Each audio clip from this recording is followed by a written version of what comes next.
नयति मर्द हरियशो यस्य स्थितः सन्मुखे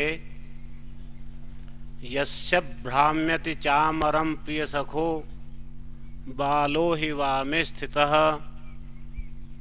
ध्यानासीन मधस्थितं वटतरो संसिद्ध सिद्धासनं वंदे तम धृतसूत्रमालकमहं श्रीमद्गुरुं नानकम्। दंडौत बंधन अनक बार जो क्या नहीं जानता जी मैं तो माइक थोड़ा सर्व कला समरथ डोलन ते राखो प्रभु नानक देकर हथ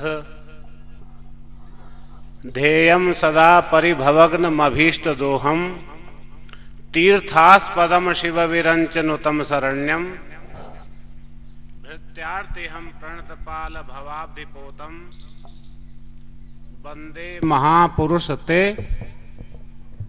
चरणार बिंदम वंदे महापुरुष श्री सुच्चा सिंहम। अत्र उपस्थित विद्वत संत समाज गुणी ज्ञानी तत्ववेते महापुरुष विद्वत गोष्ठी दे विच पधारे हुए प्रोफेसर साहेबान डॉक्टर साहेबान और अन्य दूरों दूरों पधारे हुए गुरुमुख प्यारे गुरु की प्यारी साध संगत वाहेगुरु जी का खालसा वाहेगुरु जी की फतेह। इस प्रोग्राम दा लगभग महीने डेढ़ महीने पहले मैं गुजरात गया हुआ सी। साढ़े ज्ञानी तेजा सिंह जी महाराज ने फोन किया कि महाराज लुधियाने जबद्दी दे विच प्रोग्राम है सैमीनार दा आप जी ने आना है। मैं क्या मैं बहुत दूर गया हुआ हाँ आप जी याद कराना। आनंदपुर साहब आए ज्ञानी जी ने चेता नहीं कराया मैं हरिद्वार चला गया। कल उन्होंने अचानक फोन गया कि महाराज आपने लुधियाने आना है। मैं क्या मैंने तो चेता नहीं आपने याद कराना सी। कहते नहीं जी आओ आपनू ज्ञानी हमीर सिंह जी ने याद किया है। सेहत ठीक ना होंदे हुए भी मैं उतों तुर पिया। ऐथे आके ज्ञानी जी मिले। मैं क्या करना की है पता चले ऐथे स्टेज पे आके विषय है की विषय है हमारा मौत दा संकल्प। तो मौत दा संकल्प विषय का भी मैनू ऐथे हुण स्टेज पे आके पता चलिया। साढ़े विद्वानों ने बहुत कुछ लिखा होया है मेरे को कोई लिखित नहीं है परंतु मौत दा संकल्प मौत किस चीज का नाम है मौत किस दी हुंदी है विचार किया जावे। जन्म होवेगा ताई मृत्यु होवेगी। मृत्यु तो पहले जन्म का विचार करना चाहिए। संसार दे विच एक कहावत है एक समय वो सी जदों कि दुनिया दे विच कुछ भी नहीं। एक समय वो था जबकि दुनिया का नाम ना था ऊपर आकाश ना था नीचे पाताल ना था ऊंचे ऊंचे ये पर्वत ना थे और कुछ ये संसार ना था। तो फिर क्या था केवल भगवान ही थे। दूजा निशान ना था उस ही ईश्वर का नाम वेदों में आया।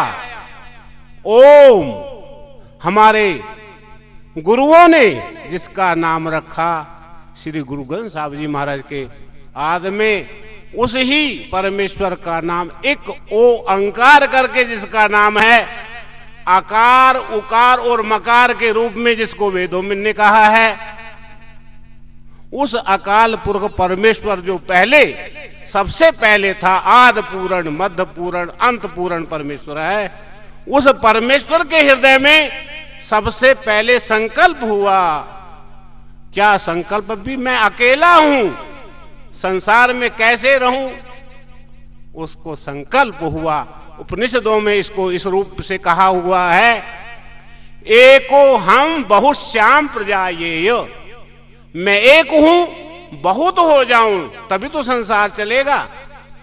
तो वो बहुत रूपों में हो गया और ये संसार बन गया।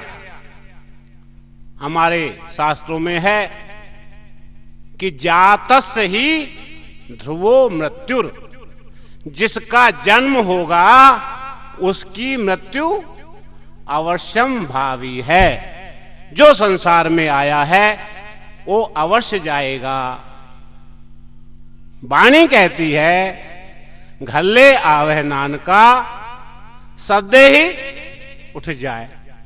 परमेश्वर जब इसको भेजता है, इसका जन्म होता है गुरबाणी के माध्यम से, और जब इसकी जीवन यात्रा समाप्त हो जाती है, जब परमेश्वर बुलाता है, इसको सद्दा आता है कि आ जाओ तुम्हारी लीला समाप्त, तब उसको कहते हैं मृत्यु।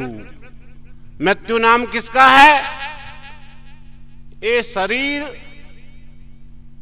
और आत्मा का जब बिछोड़ा होता है, उसका नाम है मृत्यु।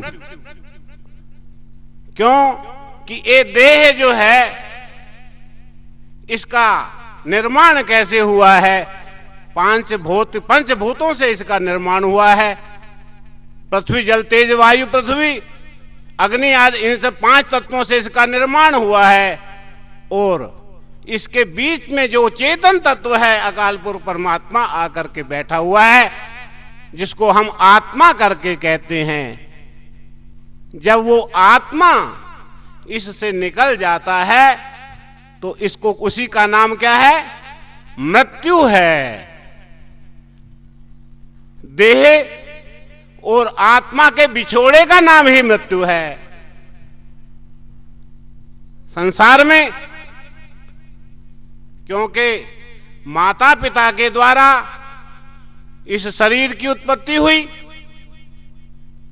और केवल उत्पत्ति मात्र से ही इसका हम लोग जन्म संसार में सब लोग मानते हैं। परंतु जो विद्वान लोग हैं, जिसको कहते हैं कि जीवन, वो व्यक्ति का जीवन उस समय शुरू होता है हमारे गुरबाणी के माध्यम से, जब व्यक्ति गुरुमुख हो जाता है।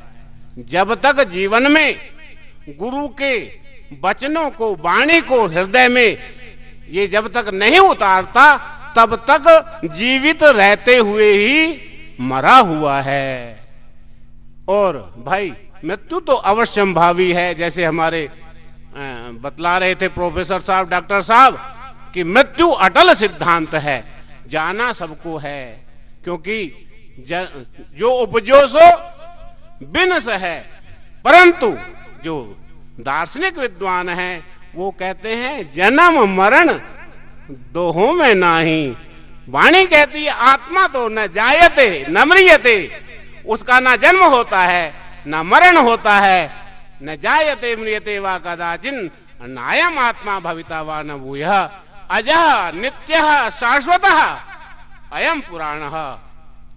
इसका शरीर का जो हनन होता है, और शरीर का हनन होने से ही उसको हम मृत्यु कहते हैं। परंतु दूसरे सिद्धांत में इसको इस तरह से भी कहा जाता है कि आत्मा जो है क्या है, जिस तरह से हम लोग जब वस्त्र पुराने हो जाते हैं और उनको उतार करके फेंक देते हैं, नए वस्त्र धारण कर लेते हैं, इसी तरह से ये आत्मा भी जब ये शरीर पुराना हो जाता है, इसको छोड़ करके दूसरे जो है शरीर रूपी वस्त्रों को पहन लेता है। गीता में कहा है वासांस जीर्णानि यथा विहाय नवानि गृह्णाति नरो प्राणी तथा शरीराणि विहाय जीर्णा अन्यानि संयाति नवानि देहि।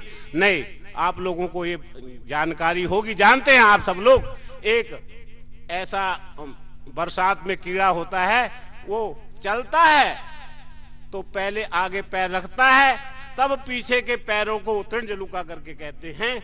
इसी तरह से इस जीव के भी जो है ये आत्मा जो कार्य करता है, इसके संस्कारों के द्वारा उसका जो है अगले जन्म का निर्माण होता है, और जब उसके पैर आगे पक्के होते हैं तो वो पीछे से उसको उठाता है। इसी तरह से इसका अग्रिम जन्म भी निश्चित हो जाता है इसके कर्मों के माध्यम से। यदि शुभ कर्म करता है तो इसको अगला जन्म भी शुभ श्रेष्ठ मनुष्य का शरीर मिलता है, और यदि नहीं करता तो ये जो है कई जन्म भय कीट पतंगा, कई जन्म गज मीन करंगा, कई जन्म पंखी सर्प होयो, अनंत अनंत कोटियों में ये भटकता रहता है, और भटकते भटके पुनरपि जननम पुनरपि मरणम पुनरपि जननी जठरे सैनम, ऐसे संसार दे विच ये घूमदा रहंदा है। एदा जो है आवागमन नहीं होंदा। किसी सतपुरुष दी महापुरुष दी गुरबाणी दी यदि शरण ले लेंदा है तो जन्म तो भी रहत हो जाता है, और मरण तो भी रहत हो जाता है। जन्म मरण दोहों में नहीं। ये हुई जो है संसार दा जो है यथार्थ है कि जो उपजो सो विनाश है, जो जिदा जन्म होंदा है ओदा विनाश अवश्यम भावी है। और ऐसो विद्वान जो है अनेक प्रकार से वर्णन कर दे है। इन्ना ही कहंदा होया मैं वाणी नूं विराम देना। वाहिगुरु जी का खालसा, वाहिगुरु जी की फतेह।